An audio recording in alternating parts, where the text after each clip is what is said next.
ദൈവനാമത്തിന് മഹത്വമുണ്ടാകട്ടെ. യോഹന്നാൻ എഴുതിയ സുവിശേഷം അധ്യായം 19 1 മുതൽ 42 വരെയുള്ള വാക്യങ്ങളുടെ രത്നച്ചുരുക്കം കേട്ട ശേഷം വാക്യങ്ങളിലേക്ക് നമുക്ക് പ്രവേശിക്കാം. നോക്കൂ, യേശുവിനെ അന്യായമായി പരിഹസിക്കുകയും ഉപദ്രവിക്കുകയും ചെയ്യുവാൻ പീലാത്തോസും കൽപ്പിക്കുന്നു. യേശു സഹിച്ച ക്രൂരത അത് അവർണ്ണീയമാണ്.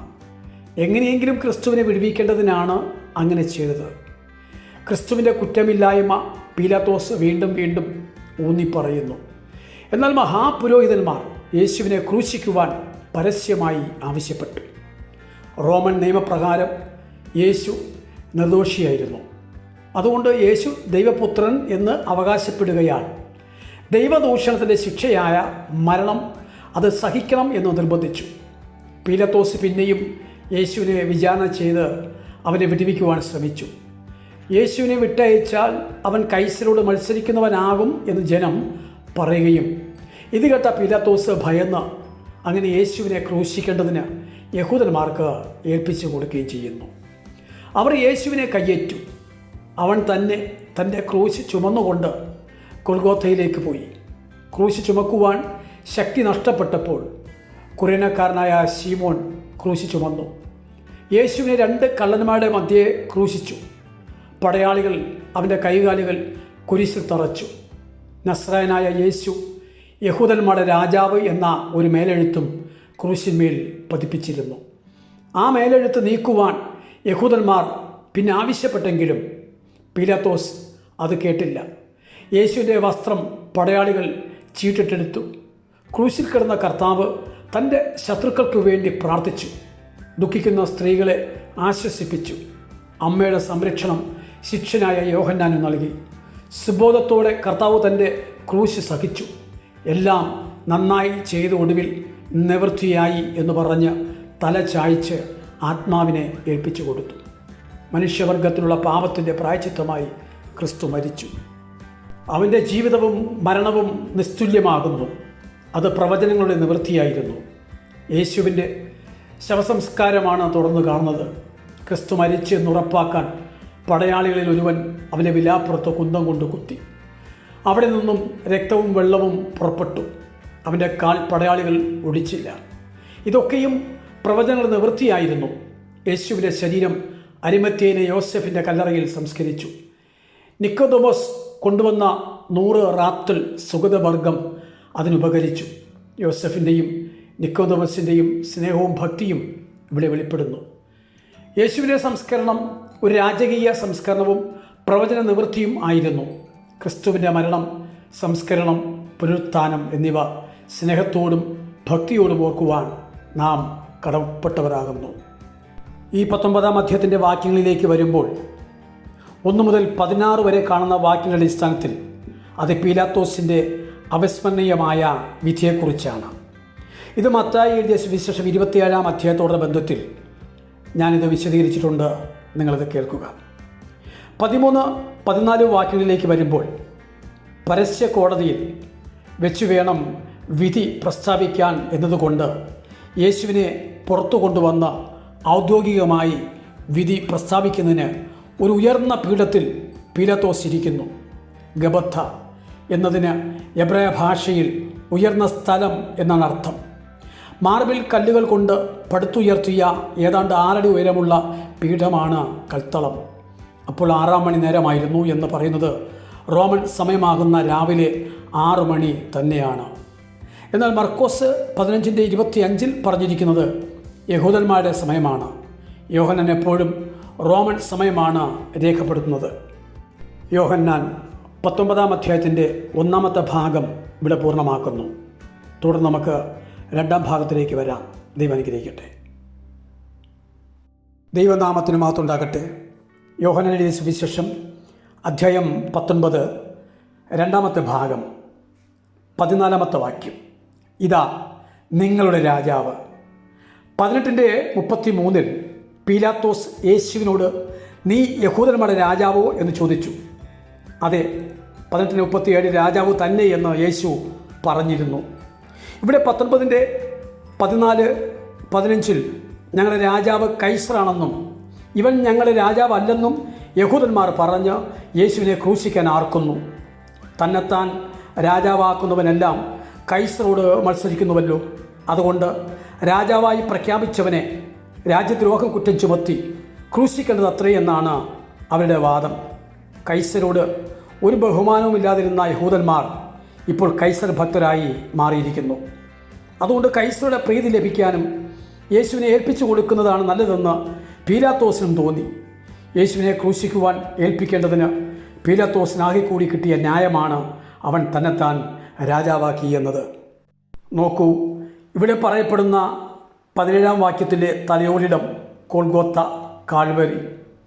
അതുപോലെ 18-ാം വാക്യത്തിലെ യേശു കള്ളന്മാരുടെ നടുവിൽ ക്രൂശിക്കപ്പെടുന്നു.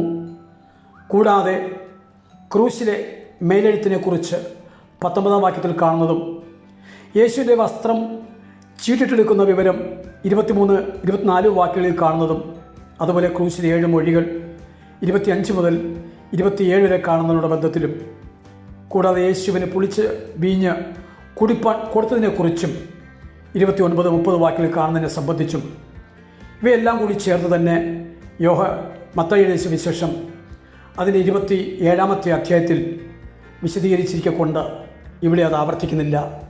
അത് കേൾക്കുവാൻ താല്പര്യപ്പെടുക. 30-ാമത്തെ വാക്യത്തിലേക്ക് വരുമ്പോൾ നിവൃത്തിയായി എന്ന് കാണുന്നു യേശുവിൻ്റെ മരണം.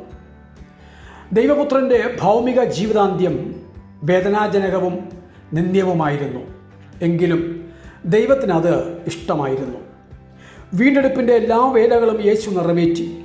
അതിനോട് ബന്ധപ്പെട്ട എല്ലാ പ്രവചനങ്ങളും നിവൃത്തിയായി എന്ന തൻ്റെ അന്ത്യവാക്ക് ഒരു ജയഭേരിയായിരുന്നു.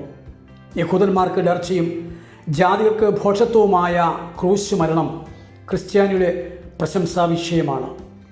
യേശുവിൻ്റെ ആത്മാവ് ശരീരത്തെ തനിയെ പിരിഞ്ഞുപോയതല്ല, താൻ തന്നെ ഏൽപ്പിച്ചു കൊടുത്തതാണ്.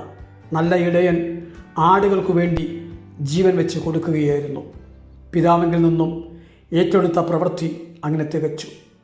ലൂക്കോസ് 23:46 പിതാവേ, ഞാൻ എൻ്റെ ആത്മാവിനെ തൃക്കൈയിൽ ഏൽപ്പിക്കുന്നു എന്ന് നിലവിളിച്ചു പറഞ്ഞിട്ട് പ്രാണനെ വിട്ടു. ഇങ്ങനെയാണ് രേഖപ്പെടുത്തുന്നത്. യേശു പരിശുദ്ധാത്മാവിൽ ജനിച്ചവനെങ്കിലും ശരീരവും ആത്മാവും പ്രാണനുമുള്ള പൂർണ്ണ മനുഷ്യനുമായിരുന്നു. മർക്കോസ് 15:23 നോക്കൂ. ആ ഭാഗം കൂടി നിങ്ങൾ കേൾക്കുവാൻ മനസ്സ് വയ്ക്കൂ. അതുപോലെ 31-ാമത്തെ വാക്യത്തിൽ കാണുന്ന വലിയ ശബത്തുനാൾ. ഈ വാക്യത്തിൽ അന്ന് ഒരുക്കനാളും ആ ശബത്തുനാൾ വലിയതും എന്ന് എഴുതിയിരിക്കുന്നു. കാരണം അത് പെസഹ പെരുന്നാളിനോട് ബന്ധപ്പെട്ട ശബത്തായതിനാലാണ്. ശനിയാഴ്ചത്തെ ശബത്തിൻ്റെ ഒരുക്കനാളാണ് വെള്ളിയാഴ്ച. അതുകൊണ്ട് യേശു മരിച്ചത് വെള്ളിയാഴ്ച ആണെന്ന് തെളിയുന്നു. വ്യാഴാഴ്ചയും വെള്ളിയാഴ്ചയും പെസഹ ആചരിച്ചിരുന്നു. ആബിബ് മാസം 14-ാം തീയതി സന്ധ്യയ്ക്കാണ് പെസഹ കുഞ്ഞാടിനെ അറുക്കുന്നത്. അപ്പോൾ തന്നെ 15-ാം തീയതിയും ആരംഭിക്കും. വെള്ളിയാഴ്ച സന്ധ്യ മുതൽ ശബത്ത് ആരംഭിക്കും. പെസഹ പെരുന്നാൾ കഴിഞ്ഞു വരുന്ന ശബത്തിനാണ് വലിയ ശബത്തുനാൾ എന്ന് പറഞ്ഞിരിക്കുന്നത്. 37-ാമത്തെ വാക്യത്തിലേക്ക് നാം വരുമ്പോൾ അവർ കുത്തിയെങ്കിലേക്ക് നോക്കും എന്ന് കാണുന്നു. സഖരിയ പ്രവചനം 12:10 നിവൃത്തിയാകത്തക്കവണ്ണം പടയാളികൾ യേശുവിൻ്റെ വിലാപ്പുറം കുത്തിപ്പൊളിക്കുന്നു. എന്നാൽ കുത്തിയവെങ്കിലേക്ക് നോക്കുന്നത് ഇസ്രയേൽ അവിടെ മഹാപീഡനത്തിൻ്റെ നടുവിൽ രക്ഷകനെക്കുറിച്ച് വിവശതയോടെ അന്വേഷിക്കുമ്പോഴാണ്. കർത്താവ് അവരെ രക്ഷിക്കാനായി വരുന്നതും അവർ കുത്തിയവനെ കാണുന്നതും മഹാവിലാപം കഴിക്കുന്നതും അപ്പോഴാണ്. സഖരിയാവ് 12-ാം അധ്യായത്തിൻ്റെ 10-ാമത്തെ വാക്യത്തോടെ ബന്ധത്തിൽ അത് വിശദീകരിച്ചിട്ടുണ്ട്. പഴയ നിയമത്തിലെ ആ ഭാഗം നിങ്ങൾ കേൾക്കുക കൂടുതൽ മനസ്സിലാക്കേണ്ടതിന്. ഇവിടെ 19-ാം അധ്യായത്തിൻ്റെ 2-ാം ഭാഗം പൂർണ്ണമാക്കുന്നു. 3-ാം ഭാഗത്തിലേക്ക് പ്രവേശിക്കാം. ദൈവം അനുഗ്രഹിക്കട്ടെ. ദൈവനാമത്തിന് മഹത്വം ഉണ്ടാകട്ടെ. യോഹന്നാൻ എഴുതിയ സുവിശേഷം 19-ാം അധ്യായം 3-ാം ഭാഗം. ക്രൂശ് മരണം കൊണ്ട് നിവൃത്തിയായ 13 കാര്യങ്ങൾ നമുക്കൊന്ന് നോക്കാം. 1, ക്രിസ്തുവിൻ്റെ കഷ്ടാനുഭവങ്ങളെക്കുറിച്ചുള്ള എല്ലാ തിരുവെഴുത്തുകളും നിവൃത്തിയായി എന്നുള്ളതാണ്. അത് സങ്കീർത്തനം 22, യെശയ്യാവ് 53, ലൂക്കോസ് 24:25, 26:44, യോഹന്നാൻ 19:28 നോക്കൂ. അതുപോലെ സാത്താൻ്റെ പരാജയമാണ് 2ാമത്. അത് യോഹന്നാൻ 12:31-32 വാക്യങ്ങളും കൊലോസ്യർ 2:14 മുതൽ 17 വരെയും എബ്രായർ 2:14-15 വാക്യങ്ങളും. മൂന്നാമതായി യഹൂദനും പുറജാതിക്കുമിടയ്ക്കുള്ള വേർപാടിൻ്റെ നടുച്ചുവർ ഇടിച്ചു കളഞ്ഞു എന്നുള്ളതാണ്. എഫേസ്യർ 2:14 മുതൽ 18 വരെയും 3:6, 1 കൊരിന്ത്യർ 12:13, ഗലാത്യർ 3:28, റോമർ 10:1 കാണുക. നാലാമതായി പിതാവിങ്കിലേക്ക് പ്രവേശനം നൽകി, അത് എഫേസ്യർ 2:13 മുതൽ 18 വരെയും എബ്രായർ 10:19 മുതൽ 38 വരെയും കാണുന്നു. അഞ്ചാമതായി മരണത്തിൻ്റെ കർത്തൃത്വം അവസാനിപ്പിച്ചു എന്നുള്ളതാണ്. റോമർ 6:1 മുതൽ 23 വരെയും 8:2, 1 കൊരിന്ത്യർ 15:54 മുതൽ 58 വരെയും. ആറാമതായി മരണഭീതി മാറ്റി എന്ന് കാണുന്നു. അത് ഫിലിപ്പിയർ 2:8, എബ്രായർ 5:8 മുതൽ 10 വരെയും 1 പത്രോസ് 2:21, 4:1 കാണുക. ഏഴാമതായി ക്രൂശ് മരണത്താൽ ക്രിസ്തു തികഞ്ഞവനായി എന്നുള്ളതാണ്. എബ്രായർ 2:16, 2:10, അതുപോലെ 4:1 കാണുക. ഏഴാമതായി ക്രൂശ് മരണത്താൽ ക്രിസ്തു തികഞ്ഞവനായി എന്നുള്ളതാണ്. എബ്രായർ 2:10, 5:7, 8 വാക്യങ്ങൾ കാണും. എട്ടാമതായി സർവ്വപാപത്തിനും പരിഹാരം വരുത്തി, അത് മത്തായി 26:28, എഫെസ്യർ 1:7, എബ്രായർ 9:15, വെളിപ്പാട് 5:9 നോക്കുക. ഒൻപതായി മനുഷ്യനും ദൈവവും തമ്മിൽ നിരപ്പ് വരുത്തിയെന്ന് കാണുന്നു. കൊലോസ്യർ 1:20, 22, 2 കൊരിന്ത്യർ 5:18, റോമർ 5:1 നോക്കൂ. പത്താമതായി എല്ലാവർക്കും വേണ്ടിയുള്ള മരണശിക്ഷ ക്രിസ്തു അനുഭവിച്ചു എന്നുള്ളതാണ്. 2 കൊരിന്ത്യർ 5:14 മുതൽ 21 വരെയും 1 കൊരിന്ത്യർ 6:19 മുതൽ 20 വരെയും എബ്രായർ 2:9 മുതൽ 15 വരെയും, അതുപോലെ റോമർ എഴുതിയ ലേഖനം 5-ാം അധ്യായം 6 മുതൽ 8 വരെയും 1 പത്രോസ് 1:19 കാണുക. 11ാമതായി മനുഷ്യവർഗത്തെ വിലയ്ക്ക് വാങ്ങി വിടുവിച്ചു. 1 കൊരിന്ത്യർ 6:19-20, റോമർ 8:18 മുതൽ 24 വരെ, അതുപോലെ 14:7 മുതൽ 9 വരെ, 2 കൊരിന്ത്യർ 5:14-15, 1 തെസ്സലോനിക്കർ 5:10. 12ാമതായി ദൈവനീതി നിറവേറ്റപ്പെട്ടു എന്നുള്ളത് കാണുന്നു. അത് ഉൽപ്പത്തി 2:17, റോമർ 3:21 മുതൽ 26 വരെ, 5:1 മുതൽ 11 വരെ, യോഹന്നാൻ 3:16. ഒടുവിലായി 13ാമത്തെ ഭാഗം പഴയ പ്രമാണം മായ്ച്ചു കളയുകയും പുതിയ നിയമം ഉറപ്പിക്കുകയും ചെയ്തു എന്നുള്ളതാണ്. അത് കൊലോസ്യർ 2:14 മുതൽ 17 വരെയും എഫെസ്യർ 2:14 മുതൽ 18 വരെയും മത്തായി 26:28 വരെയും ഗലാത്യർ 3:13 മുതൽ 25 വരെയും 4-ാം അധ്യായം 21 മുതൽ 31 വരെയും എബ്രായർ 7:11 മുതൽ 28 വരെയും 8:6 മുതൽ 10 വരെയും 10-ാം അധ്യായം 1:18 വരെയും കാണുക. ഇങ്ങനെ ക്രൂശ് മരണം കൊണ്ട് നിവൃത്തിയായ 13 കാര്യങ്ങൾ ഇവിടെ കാണാൻ കഴിയുന്നുണ്ട്. ഈ അധ്യായത്തിൻ്റെ 32 മുതൽ 35 വരെ നോക്കുമ്പോൾ യേശുവിൻ്റെ വിലാപ്പുറം കുത്തി തുളയ്ക്കുന്നു എന്നുള്ളതാണ്. ആവർത്തനം 21, അതിൽ 23 പ്രകാരം തൂങ്ങി മരിച്ചവൻ്റെ ശരീരം അന്ന് തന്നെ നീക്കേണ്ടത് ആവശ്യമായിരുന്നു. അതുകൊണ്ട് പീലാത്തോസിനോട് യോസെഫ് അതിന് അനുവാദം ചോദിക്കുന്നു. അടിമകളെ കാൽ ഒടിക്കുമായിരുന്നു. വലിയ ഗദയോ ചുറ്റുകയോ അതിനെ ഉപയോഗിച്ചിരുന്നു. പെട്ടെന്ന് മരിക്കാനും രക്ഷപ്പെടാതിരിക്കാനും വേണ്ടിയാണ് അങ്ങനെ ചെയ്തിരുന്നത്. ക്രൂശീകരണം എന്ന അതിക്രൂര ശിക്ഷാക്രമം 4-ാം നൂറ്റാണ്ടിൽ കോൺസ്റ്റന്റീനിയൻ ചക്രവർത്തിയാണ് നിർത്തൽ ചെയ്തത്. കർത്താവ് വേഗം മരിച്ചതിനാൽ കാലൊടിക്കേണ്ടി വന്നില്ല.